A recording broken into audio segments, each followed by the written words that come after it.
룻기 2장 1절 10절 말씀입니다. 룻기 2장 1절 부유하고 강력한 친족입니다. 룻기 2장 1절 오늘부터 보아스가 소개되네요. 룻기 2장 1절 말씀 같이 읽습니다. 나오미에게는 그녀의 남편 엘리멜렉의 가족에 속한 친족으로 부유하고 강력한 자가 있었는데 그의 이름은 보아스더라. 이 보아스란 자체가 strength입니다. In him is strength. 그 사람 안에는 힘이 있더라 이런 뜻입니다. 부유하고 강력한 친족입니다. 기도합시다. 주 하나님 감사합니다. 이 아침에 주의 말씀을 풍성하게 은혜롭게 저희 마음속에 허락해 주시길 간구하고 주의 성령께서 친히 말씀해 주시고 저희 속에서 이 말씀이 살아서 역사할 수 있도록 도우시길 원하오며 모든 혼들이 믿음이 되어지게 하시고 또 자라나게 하시길 간구합니다. 아침에 말씀을 듣기 위해서 이 자리에 온 혼들을 복 주시길 간구합니다. 아버지 하나님께서 서로 은혜롭고 그런 복된 시간이 되도록 도와주시고 듣는 자나 전하는 자가 주님 앞에서 함께 은혜 받게 해주십시오. 주의 승기도합니다. 아멘. 모압에서 돌아온 나오미에게는 고향 땅에 밭도 없고 돈도 없었습니다. 모압으로 갈 때 모든 재산을 다 정리해서 부유하게 갔다가 망해서 빈손으로 돌아와 이제는 살 길이 좀 막막해진 상태입니다. 나오미는 늙었습니다. 그 도시 사람들은 10년 만에 빈손으로 돌아온 나오미를 보면서 막 흥분했을 뿐이지 아무 도움을 주진 않았습니다. 아무 도움이 되지 못했습니다. 나오미를 따라온 룻은 보리 수확철에 밭에 나가 수확한 일꾼들 뒤를 따르며 그들이 남긴 이삭을 주어서 그것으로 식량을 삼아야 했습니다. 고향으로 돌아왔다고 해서 갑자기 모든 환경이 좋아진 것이 아닙니다. 삶은 여전히 힘들고 어렵습니다. 지금 룻의 처지를 한번 생각해 보십시오. 집안이 몰락해서 시어머니를 따라왔지만 먹고 살 길이 없었습니다. 날품팔이 외에 뭘 할 수 있겠습니까? 게다가 그녀는 모압 여인이었습니다. 가만히 있으면 누가 먹을 것을 가져다 주는 것이 아닙니다. 지금 나오미와 룻에게 필요한 것은 은혜입니다. 은혜가 필요합니다. 여기서 우리는 세상 끝에 있을 몇 가지 교리적, 예표적, 예언적 진리를 볼 수 있습니다. 첫째는 이방 땅에 있던 유대인의 남은 자들의 귀환입니다. 나오미의 귀환은 세상에 흩어진 유대인들의 귀환을 보여줍니다. 유대인들은 먹고 살기 위해서 또는 안전을 위해서 약속의 땅에서 다 흩어졌는데 또 다른 이유로 약속의 땅을 떠나 온 데서로 흩어졌던 사람들 가정 고난을 다 당한 후에 본토로 귀환을 합니다. 그 모습이 나오미와 같습니다. 대환란 끝에 모두 귀환하는 나오미와 같다 말이에요. 첫 번째 유대인의 남은 자들의 귀환이고 두 번째는 유대인들의 그 돌아오는 말이에요. 귀환하는 때가 세상 끝입니다. 교리적으로 수확철이라는 것은 이 세대의 끝을 말합니다. 이 세상을 수확바치고 제자들은 수확할 일꾼이고 아버지를 수확하시는 주라고 말씀하셨습니다. 이게 복음시대죠. 하늘의 왕국 비유에서는 천사들이 일꾼이 되는 거죠. 마태복음 13장 30절에 둘 다 수확 때까지 자라게 두어라. 수확하는 때에 내가 거두는 자들에게 말하기를 너희는 먼저 가라지를 함께 모아 불태우게 다도록 묵되 곡식은 모아 내 곡간에 넣으라 하니라 합니다. 수확하는 때 알곡과 가라지가 분리가 됩니다. 여기서 수확하는 때는 세상 끝이다. 세상 끝에죠. 마태복음 13장 39절에 가라지를 뿌린 원수는 마귀요 수확하는 때는 세상 끝이요 거두는 자들은 천사들이니. 이것은 교회 시대 끝이 아니라 대환란의 끝입니다. 요한계시록에서 한 천사가 이 성전으로부터 나와서 주님께 주님의 낯을 휘둘러 수확하소서 땅의 수확물들이 익어 주께서 수확할 때가 이르렀나이다 하니 구름이 앉으신 분께서 자기의 낯을 땅에 휘두르사 땅을 수확하시니라. 이 수확철이 언제냐면 세상 끝입니다. 셋째, 돌아온 엘리멜렉의 가족에게는 그들을 구속할 부유하고 강력한 친족이 있었습니다. 세상 끝에 이스라엘을 구속하고 구속할 부유하고 강력한 자는 예수 그리스도입니다. 넷째, 하나님은 자신을 의지하러 온 자들에게 충분히 보상해 주십니다. 여기 12절에 2장 12절에 주께서 내가 행한 일에 보답해 주시길 원하며 이스라엘 하나님께서 자신의 날개 아래 의지하러 온 내게 충분히 보상해 주시길 원하노라 합니다. 주님께서는 보상해 주신 하나님, 자신을 의지하러 온 자들에게 보상해 주시는 하나님이십니다. 자, 오늘 본문을 봅니다. 자, 룻기 2장으로서 본문 2장 1절입니다. 나오미에게는 그녀의 남편 엘리멜렉의 가족에 속한 친족으로 부유하고 강력한 자가 있었는데 그의 이름은 보아스더라. 그 베들레헴 유다에는 죽은 남편 엘리멜렉의 가족에 속한 친족들이 살고 있었는데 그 중에 하나가 보아스입니다. 보아스는 그 이름이 강력한 힘, 그 안에 강력한 힘이 있더라 이런 뜻입니다. 보아스는 살몬의 아들이자 오벳을 낳은 아버지로서 다윗의 증조 할아버지입니다. 보아스는 엘리멜렉의 친족으로 당시 베들레헴 유다에서 부유하고 강력한 자였습니다. 보아스는 율법에 능한 자였습니다. 그는 율법에 기록된 대로 친족을 구속하기 위해서 일했습니다. 그는 율법에 기록된 대로 행했습니다. 예수 그리스도는 능하신 하나님이십니다. 야곱에 능하신 하나님, 강하고 능하신 주, 전투에 능하신 주, 이스라엘에 능하신 이, 이게 주 예수 그리스도입니다. 보아스는 능하시다, 능한 자, 그러니까 강력한 자, 이게 마이티죠, 마이티. 마이티가 이제 예수님한테 들을 때 전부 하나님께 들을 때는 능하신 이래요, 능하신. 전투에 강력하신 주, 강하고 능하신 주, 능하신입니다. 이스라엘의 능하신 자가 바로 주 예수 그리스도입니다. 스바냐 3장 17절에 내 한가운데 계시는 주 내 하나님은 능하시니 그분께서 구원하시고 너로 인하여 기뻐하며 즐거워하시고 친히 살아가시는 가운데 안식하시며 너로 인해 노래를 부르고 기뻐하시리라 하리라. 나오미에게는 죽은 남편 엘리멜렉의 가족에 속한 친족이 있었듯이 유대인들에게는 조상들의 하나님이 계십니다. 죽은 조상들, 아브라함, 이삭, 야곱의 하나님을. 그들이 언제나 아브라함의 하나님, 이삭의 하나님, 야곱의 하나님을 찾는 것은 그분이 바로 그들의 구속자이시기 때문입니다. 모압에서 돌아온 나오미는 자신의 선함이나 자기 의로 구속받은 것이 아니라 나오미의 죽은 남편인 엘리멜렉의 친족으로 인해서 구속을 받습니다. 유대인들이 자기 조상들이 하나님으로 인해서 구속받는 것과 같습니다. 자, 2절입니다. 2장 2절. 모압 여인 룻이 나오미에게 이르되 이제 내가 밭에 가도록 허락하소서. 내가 누구의 눈앞에서 은혜를 입으면 그를 따라가며 곡식을 줍겠나이다 하니 나오미가 그녀에게 이르되 내 따라갈지어다 하매. 우린 유대 땅에 나오미와 함께 돌아온 룻이 여전히 모압 여인 룻이라고 표현되는 걸 볼 수 있습니다. 모압 여인 룻 이랬죠. 모압 여인 룻은 그냥 유대 땅에 사는 이방인이었습니다. 유대인과 결혼해도 유대인이 아니라 이방인입니다. 그리스도 안에서는 유대인과 이방인은 차별이 없다, 차이가 없다, 다름이 없다, 디퍼런스가 없다 이거죠. 유대인과 이방인 사이에 차별이 없느니라, 차이가 없느니라, 다름이 없느니라.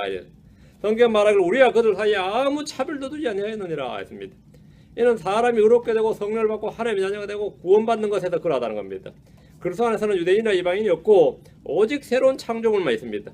모압 여인 룻은 죽을 때까지 모압 여인 룻이라 불립니다. 유대 여인 룻으로 바뀌지는 않습니다. 구약에서는 그런 게 없습니다. 구약과 신약의 차이입니다. 그리스도 안에서 이런 차별이 전혀 없습니다. 룻은 나오미에게 이제 내가 밭에 가도록 허락하소서라고 했습니다. 그녀는 밭에 나가 일을 해야 했습니다. 보리 수확철에 이삭 죽기를 해서 먹을 양식을 구하려는 겁니다. 밭이 없는 그녀가 일을 할 수 있는 것, 그 양식을 얻을 수 있는 유일한 방법은 이삭 죽기였습니다. 룻은 구걸하는 대신에 일을 했습니다.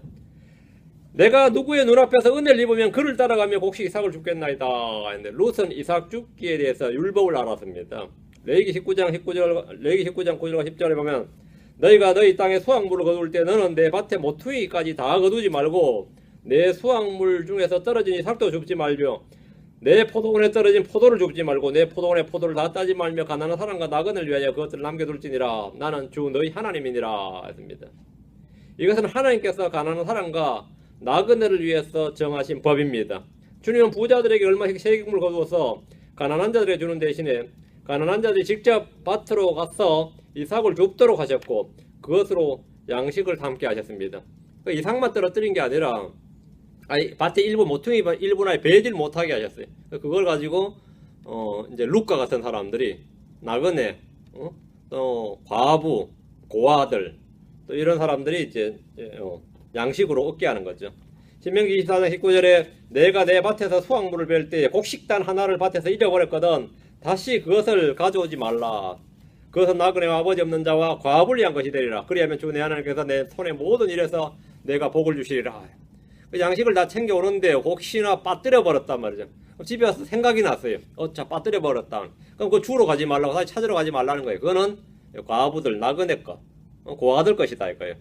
이것이 성경에 기록된 복지제도입니다.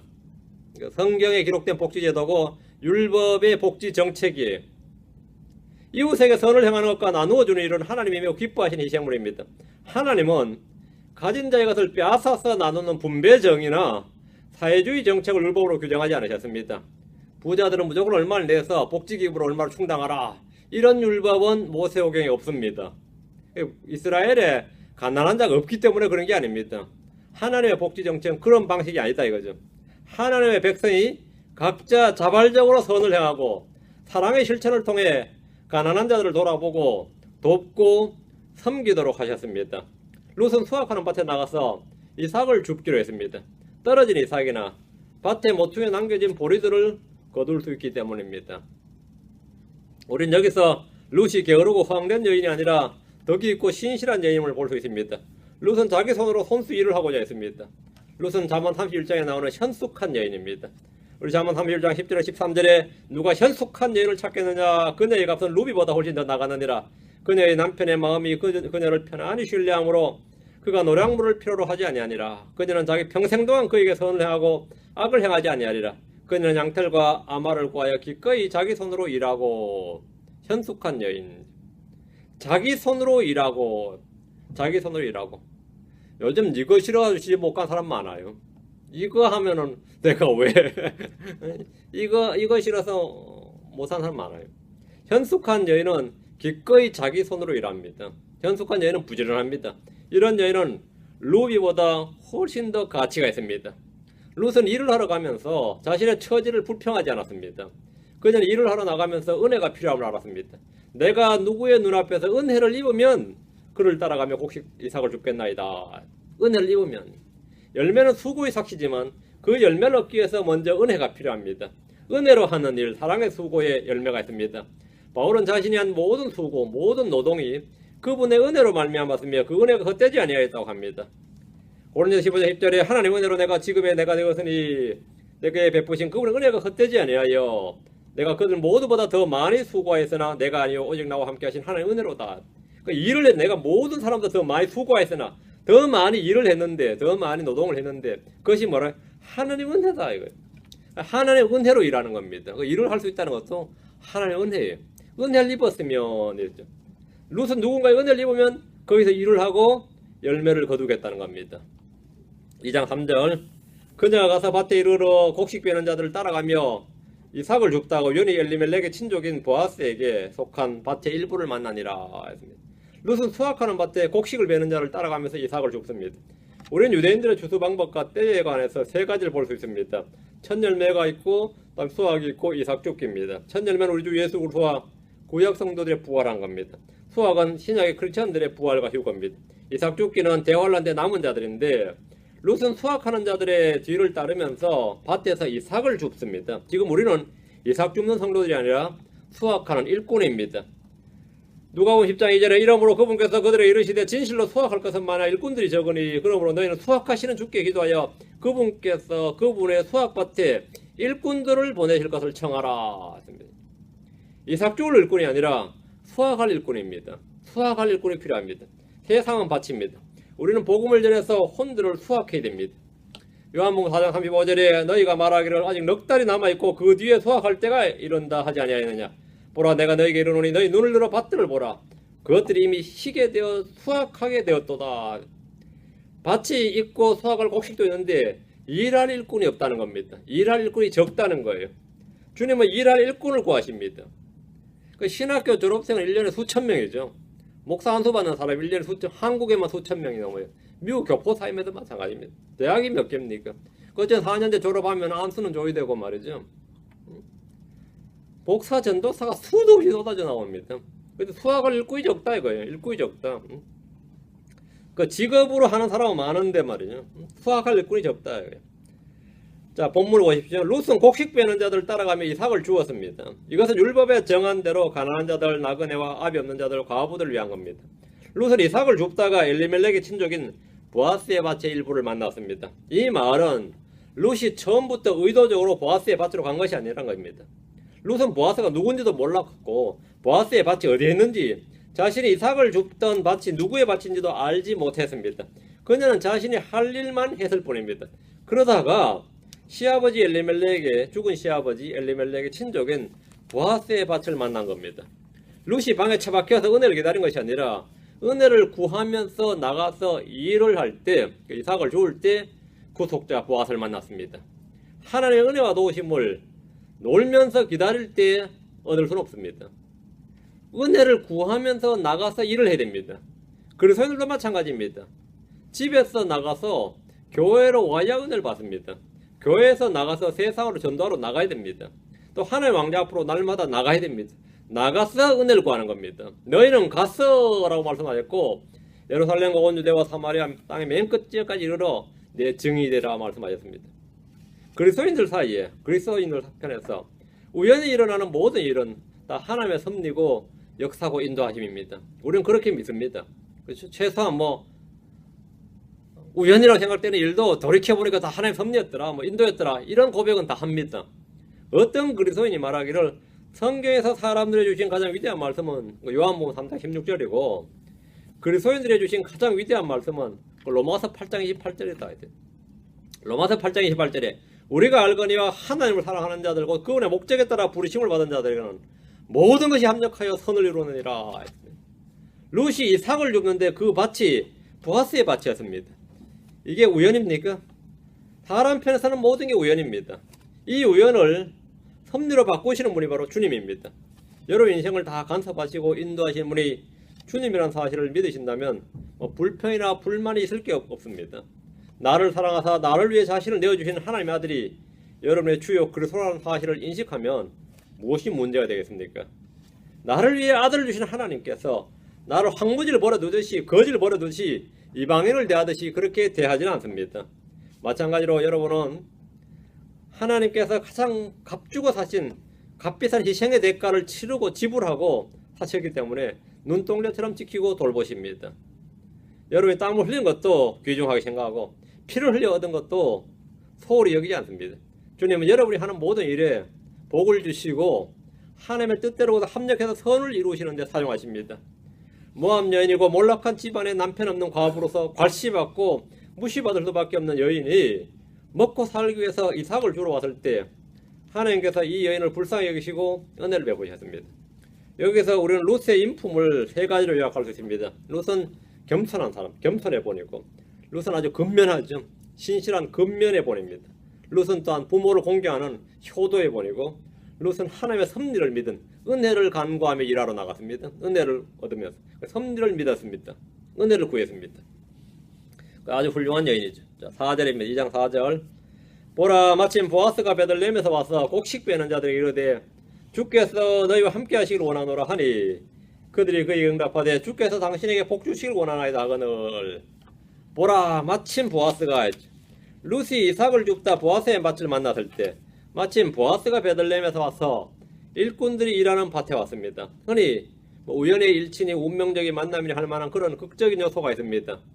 룻은 이삭을 줍기 위해서 밭으로 와서 보아스는 수확한 일꾼들과 밭에서 거두어들인 수확물을 보기 위해서 밭으로 왔고, 이 둘이 만난 겁니다. 만난 거죠. 보아스 일꾼들에게 주께서 너희와 함께 하시길 원하노라 했는데 이것이 당시 유대에 통용되는 인사말입니다. 인사말이에요. 일꾼들은 주께서 당신에게 복 주시길 원하노라 이렇게 화답을 했습니다. 요즘 이곳 자본주의 사회에서는 이런 일이 잘 없죠. 일하러 오면 사장은 뭐라 그래요? 열심히 일하시오, 게으름을 피우지 마시오, 이러겠죠. 이렇게 일꾼들은 뭐라 그래요? 시급이나 올려주시오, 적절한 휴식을 보장하시오, 이러겠죠. 대화가 주로 이런 식이 될 겁니다. 니나 네 일이나 잘해라, 노동법을 준수하시오, 이런 식이 되겠죠. 자기 밭으로 온 보아스는 예수 그리스도의 재림을 예표합니다. 공중재림 때 주님은 믿는 자들을 거두어 가십니다. 지상재림 때 주님은 낫을 휘둘러서 땅에 포도송을 모아서 포도즙 틀에 던져 넣고 짓밟습니다. 룻기의 보아스는 부유하고 강력한 친족으로서 예수 그리스도 수확하는 주를 예표합니다. 보아스는 훌륭한 주인에 보냅니다. 그는 포도원 주인 나발이나 어리석은 부자와는 격이 다른 사람이었습니다. 그는 일하는 사람을 진심으로 축복하였고 그들 또한 주인을 축복했습니다. 그는 재물만 바라는 탐욕적이고 인색한 주인, 그런 졸부가 아니었습니다. 이 구절을 오늘날 저에게 적용해보면 다음과 같습니다. 밭은 일반적으로 세상을 가리킵니다. 일꾼들은 저입니다. 주인은 예수 그리스도입니다. 일꾼들은 마땅히 밭에서 일을 해야 됩니다. 보아스가 왔을 때 일꾼들은 일을 하고 있었고 주인을 부끄럼 없이 맞이할 수 있었습니다. 그리고 그들은 주인의 축복을 받았습니다. 저희들로 주님이 오실 때 잘하였도다 착하고 신실한 종아 이런 칭찬을 받아야 됩니다. 주님이 오셨을 때 우리는 깨어 있어야 되고 일하고 있어야 됩니다. 일하는 모습을 보여야 됩니다. 그때 주님께서 복이 있다고 하죠. 우리 그런 종들이 복이 있다고 했습니다. 뭐 놀고 먹고 마시고 뭐 자빠져 있고 이러면 그거는 재앙이죠. 그 순간에 주님이 오시면 내가 마땅히 있어야 할 일터에 내가 있어야지 엉뚱한 데 있어 보세요. 술집에 있다 주님 만난다. 이리 올라오라 할 때 내가 술집에 있었단 말이에요. 하필이면 영화관에 심지어 영화관에 앉아 있었단 말이에요. 근데 그 시간에 하필이면 주님이 오셔가지고 얼마나 그 황당하겠습니까? 여러분이 필드에 있어야 된다. 들판에 있어야 된다. 들판에서 일하고 있어야 됩니다. 그것이 바로 일꾼입니다. 5절입니다. 그때 보아스가 곡식 베는 자들을 감독하는 자기 종에게 이르되 이 사람은 누구의 젊은 여자냐 하니 보아스는 자기 밭에서 이삭을 줍는 룻을 발견했습니다. 보아스는 곡식 베는 자들을 감독하는 자기 종에게 이 여자가 누구인지 물었습니다. 이 사람은 누구의 젊은 여자냐? 누구의 아내인지 물은 겁니다. 누구의 아내냐? 누구 마누라냐? 그 말이죠. 누구의 아내인지 물은 거예요. 여기서 젊은 여자는 이 걸이 아니고 댐제를 형계 5번 나옵니다. 이 말은 나이 어린 여자, 젊은 여자를 나타낼 때 쓰는 말로서 룻이 매우 젊은 여자임을 알 수 있습니다. 6절 7절입니다. 곡식을 베는 자들을 감독하는 종이 대답하여 이르되 그 사람은 나오미와 함께 모압 지방에서 돌아온 모압 출신의 젊은 여자이온데 그녀가 말하기를 청하건대 내가 곡식 베는 자들을 따라가며 곡식 단사에서 이삭을 주어 모으게 하소서 하였고 이처럼 와서 아침부터 지금까지 잠시 집에서 쉰 것 외에 계속 죽고 있나이다 하더라. 주인 보아스의 질문에 곡식 베는 일꾼들을 감독하는 종이 이제 룻에 대해서 답변을 했는데 이 자기 종들만 신상 파악을 쫙 하고 있는 게 아니라 자기 그 밭에서요 이삭을 줍는 사람의 신상도 지금 쫙 파악하고 있어요. 이 감독의 요건이죠. 이 감독이 보통 사람이 아니잖아요. 딱 물으니까 그냥 뭐 쫙 나오잖아요. 그 사람은 나오미와 함께 모압 지방에서 돌아온 모압 출신의 젊은 여자예요인데 이러면서 답변했는데 룻의 신상 명세를 쫙 보면 룻은 일단 나오미와 함께 온 여자다. 이건 객관적인 사실이에요. 룻은 이방인으로 모압 지방에서 온 모압 출신의 여자. 이것도 사실이죠. 룻은 보아스의 집안과 관계가 있다 이거예요. 나오미와 함께 왔는 여자니까. 룻은 곡식을 줍게 해달라고 자기의 부탁을 했다는 겁니다. 그리고 룻은 아침부터 지금까지 잠시 쉰 것 외에는 계속 이삭을 줍고 있다. 이건 이제 룻이 아주 신실하고 근면한 사람이다. 이렇게 상당히 좋게 보고한 거죠. 굿 리포트란 거예요. 이런데 하여튼 출신은 모압 여자다. 뭐 굳이 강조 안 해도 될 만한 상황인데 모압 여인이고 모압 출신의 여자고 이렇게 젊은 여자였는데 이렇게 하여튼 객관적인 상황을 다 하고 자신이 본 약간 주관적인 상황은 이제 마지막에 이제 잠시 집에서 쉰 것 외에는 계속 죽고 있나이다 이러면서 이제 보아스에게 이제 보고를 했어요. 일꾼들을 감독하는 종은 몇 마디로서 룻이 어떤 여자인지 다 말해줬습니다. 룻은 태생이 모압 족속이었지만 유대인과 결혼했고 나오미를 따라 이곳 유대 땅으로 왔는데 종교적으로는 이미 개종한 사람이었습니다. 이미 유대교로 개종한 사람이었어요. 룻은 어머니의 백성이 내 백성이 되고 어머니의 하나님이 당신의 하나님이 내 하나님이 될 것이라고 했기 때문입니다. 유대인은 혈족 공동체가 아니라 이 종교 공동체입니다. 믿음 공동체죠. 혈족 공동체가 아니라 종교 공동체. 그 종교가 유대교여야 유대인이죠, 사실은. 그 종교 공동체입니다. 그러나 누구나 개종을 하면 유대인이 될 수 있습니다. 모압 출신의 유대인이 되는 거죠. 그러면 모압 출신의 유대인이 되는데 허락을 받고서야 이삭을 죽은 것을 볼 때 룻은 매우 예의 바른 여자였습니다. 허락 안 받고도 밭에 들어와서 죽어도 할 말 없어요. 율법에 따라 죽게 돼 있습니다. 죽어도 그 막을 수가 없습니다. 막으면 그것이 바로 반율법이다. 율법을 깨는 거죠. 이건 뭐 당연히 권리 행사하듯이 이렇게 이삭을 죽을 수 있습니다. 허락을 받고서 이삭을 죽었다 이랬죠. 룻은 매우 부지런하고 근면했습니다. 낮에 햇볕이 뜨거울 때 잠깐 쉬었을 뿐이고 아침부터 그때까지 줄곧 이삭을 죽었습니다. 이렇게 이삭을 죽으면 제법 죽어요. 제법 죽습니다. 우리 저도 살던 마을에 거기 교회가 하나 있다 그랬죠. 옆에 마을에. 그 동네 사람들은 장로교인들이었기 때문에 구약 신약에 구분이 잘 없고 하여튼 성경에 있는 좋은 말씀들을 무조건 실천하자 주의인데 강둑을 개간을 해가지고 강둑은 모래밭이에요.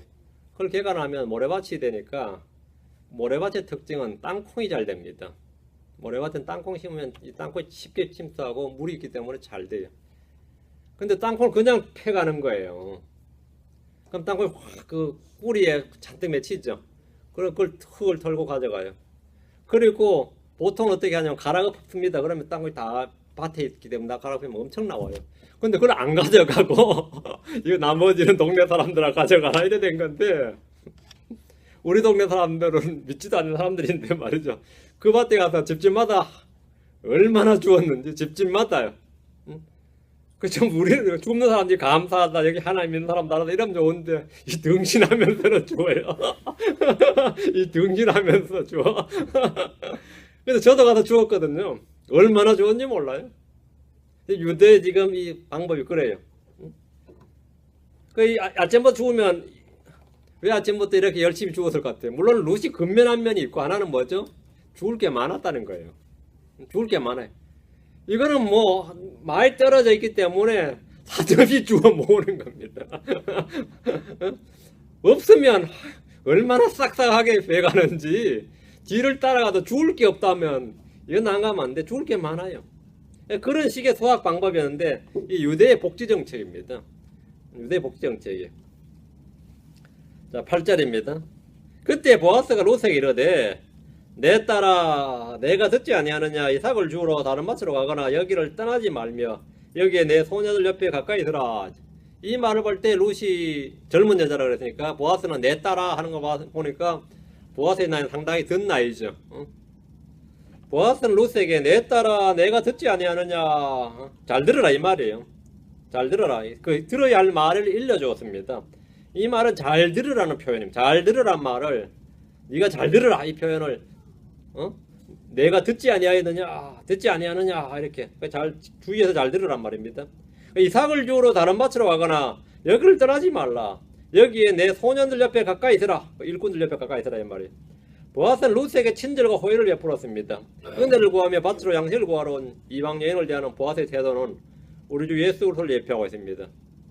이는 다른 밭에 가면 자신이 보호해 줄 수 없기 때문입니다. 여기서 양식을 구하라. 9절. 또 그들이 거두는 밭에 눈을 두고 그들을 따라서 가라. 내가 청년들에게 명하여 너를 건드리지 말라 하지 아니하였느냐. 목이 마르거든 그들 그릇에 가서 청년들이 길어온 것을 마실지니라 하니. 보아스는 청년들에게 룻을 건드리지 못하게 보호해 줬습니다. 그리고 청년들이 길어온 물을 마시게 하고 14절에서는 식사 때에 빵을 먹게 했습니다. 식초를 찍어서 먹도록 했습니다. 뿐만 아니라 볶은 곡식을 주고 배불리 먹도록 룻이 남겼을 정도로 풍성히 정해줬습니다. 룻은 아직 보아스가 누구인지도 모릅니다. 그런데 보아스는 룻이 생각하는 것, 구하는 것 이상으로 호의와 친절을 베풀어 주었습니다. 보아스는 룻을 먹이고 지키는 목자 역할을 자처했습니다. 룻이 보아스를 알기 전에 보아스는 이미 룻을 알고 있었고 그에게 은혜를 베풀고 있었습니다. 후에 룻이 보아스가 누구인지 알게 되는 거죠.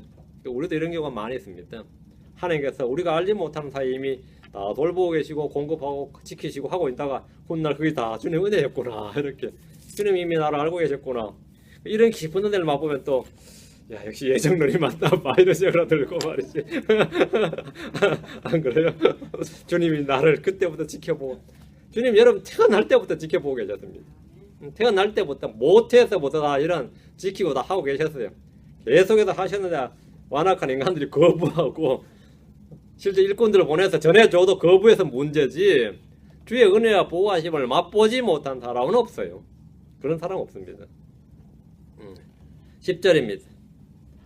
이에 그녀가 땅에 얼굴을 대고 엎드려 절하며 그에게 이르되 나는 타국인이 온데 어찌하여 당신의 눈에 은혜를 입게 하시며 나를 알아주시나이까 하며. 룻도 황당하다 이거죠. 크신 은혜에 그 큰 호의와 친절에 자기가 당황스러울 정도인 거죠. 룻은 얼굴을 땅에 대고 엎드려서 그에게 절을 했습니다. 은혜와 호의에 감사한 겁니다. 룻은 겸손한 사람이었습니다.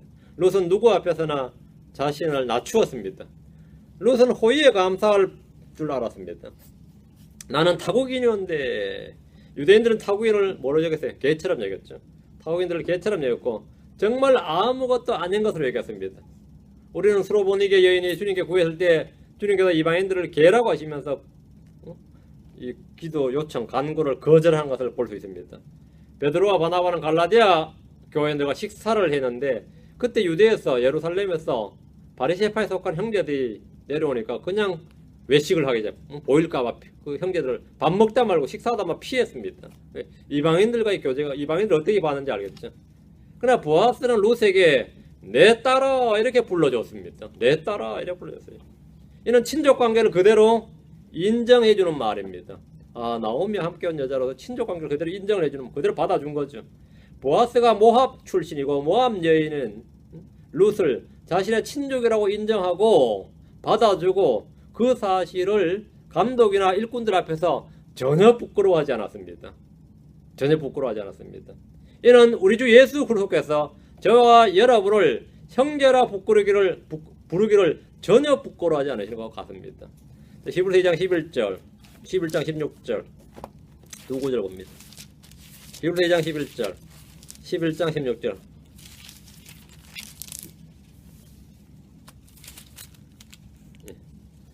거룩히 구별하시는 분과 거룩히 구별된 자들이 다 하나님께서 나왔으니 이러한 까닭에 그분께서 그들을 형제라 부르기를 부끄러워하지 아니하시고, 형제라 부르기를 부끄러워하지 아니했다. 하나님은 형제라 부르기를 부끄러워하지 않으시고 하나님은 우리의 하나님이라 불리는 것을 부끄러워하지 않습니다. 여기 11장으로 와서 16절, 여기 11장 16절.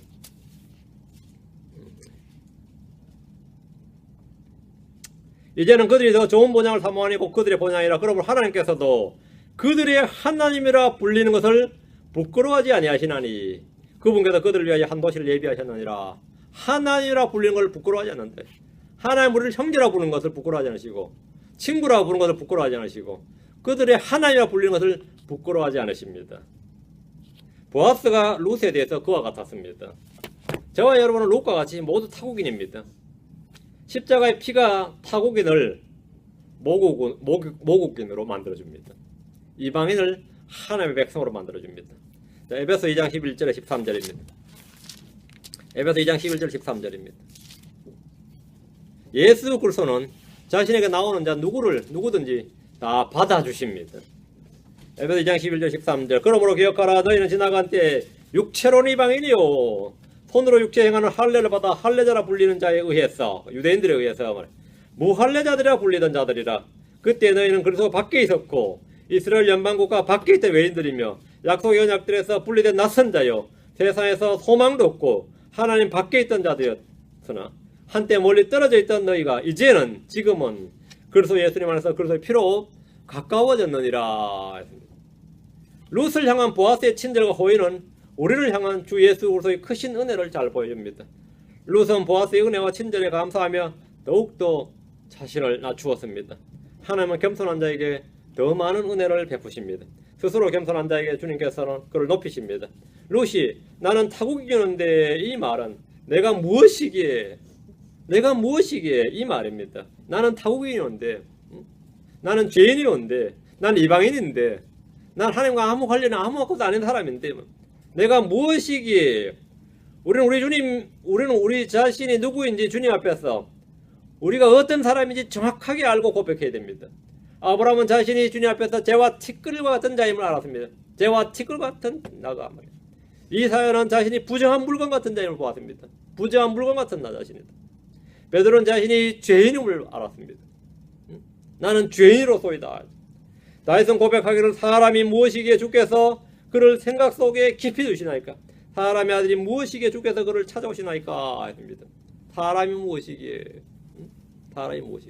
사람의 아들이 무엇이기에, 내가 대체 무엇이기에 주께서 은혜를 베푸시나이까. 나는 타국이었는데, 나는 죄와 티끌 같은 자인데, 나는 죄의 성의를 가진 죄인이었는데, 나는 아무것도 아닌 사람인데, 나는 이방인인데, 나는 한때 이교도였는데, 난 한때 살인자였는데, 난 우상 숭배자였는데, 나 이것이 바로 지금 고백이에요. 이게 바로 우리 모두가 이 룻과 같이 주님 앞에서 아무것도 아닌 자임을 알고 고백하는 자들입니다. 주님께서 여러분에게 삼고초려한다고 생각하지 마세요. 너는 하나님의 교회에서 기둥이 될 자인데, 초석이 될 자인데 하면서 주님 몇 번 나를 찾아보시고 그런 거 없습니다. 부르심을 거절하면 끝이지, 그런 거 없어요. 마찬가지로 여러분이 목사가 여러분에게 삼고초려하게 하지 마세요. 웬만하면 제발 교회 나와주세요. 뭐 교회 나와주세요. 이런 말을 몇 번 하게 하면 안 됩니다. 응? 내가 이 교회에서 나 같은 사람이 없으면 교회가 안 돌아간다는 생각하지 마시고, 응? 그거 자꾸 삼고 처리하게 하면 안 됩니다. 자신이 대단한 사람 생각하시면 안 됩니다. 응? 목사도 자신도 마찬가지고, 내가 대단한 목사를 생각할 필요도 없고, 성도들도 마찬가지입니다. 내가 큰 사정을 해서 나온다 뭐 이런 마음 가지면 안 됩니다. 나는 아무것도 아닌 자다 이거요. 나는 아무것도 아닌 자인데, 나는 타국인이 온데 어찌하여 당신의 눈에 은혜를 입게 하시며 나를 알아주시나이까. 보아스가 룻에게 그토록 은혜를 베풀었던 것은 룻이 젊은 여자이기 때문이 아닙니다. 그녀가 고향을 떠나 하나님을 찾았다는 사실 때문입니다. 누구나 하나님을 찾고 그분을 의지하러 올 때 주의 이름을 부르고 그분을 구할 때 주님은 놀라운 은혜를 베푸십니다. 나에게 자격이 있어서 내가 그만한 가치가 있어서 은혜를 입는 것이 아닙니다. 자격이 없어서 은혜를 입는 겁니다. 그가 아무것도 아닌 자이기 때문에 긍휼을 베푸는 겁니다. 내가 아무런 자격이 있기 때문에 그럴 만한 사람이 아니기 때문에 하나님께서 나에게 긍휼과 은혜를 베푸시는 겁니다. 나는 그 사실을 알고 내가 주님 앞에 더 낮추면 낮출수록 주님은 때가 되어 나를 들어 올리십니다. 내가 아무것도 아닌 자라는 사실을 주님 앞에 고백할 때 주님은 나에게 은혜를 베푸시고 더 많은 은혜를 주시는 겁니다. 엎드리는 룻의 질문에 대해서 보아스가 뭐라고 답변했을 것 같아? 이건 다음 시간에 하겠습니다. 다음 시간에 계속합시다. 자, 기도합시다. 위대하시고 거룩한 주 하나님 감사합니다. 주님께서 은혜와 복을 주시길 간구합니다. 주의 영으로 저희를 충만케 하시고 참으로 저희가 주님 앞에서 참으로 주의 은혜를 구하면서 참 일을 하러 나가고 주께서 그런 저희를 만나주시고 저희에게 생각하는 것과 구하는 것 이상으로 그렇게 주님께서 복을 주시고 은혜 베풀어 주시고 긍휼을 허락해 주시길 간구합니다. 참 저희가 아무것도 아닌 자였는데 주님께서 저희를 위해서 행하신 일이 크고 놀랍습니다. 제가 이런 사실들을 알고 더욱더 주님 앞에 엎드려 겸손하게 참으로 고백하고 주님을 시인하고 주님을 증언할 수 있도록 도우시길 간구합니다. 감사드리며 주의 승기도 합니다. 아멘.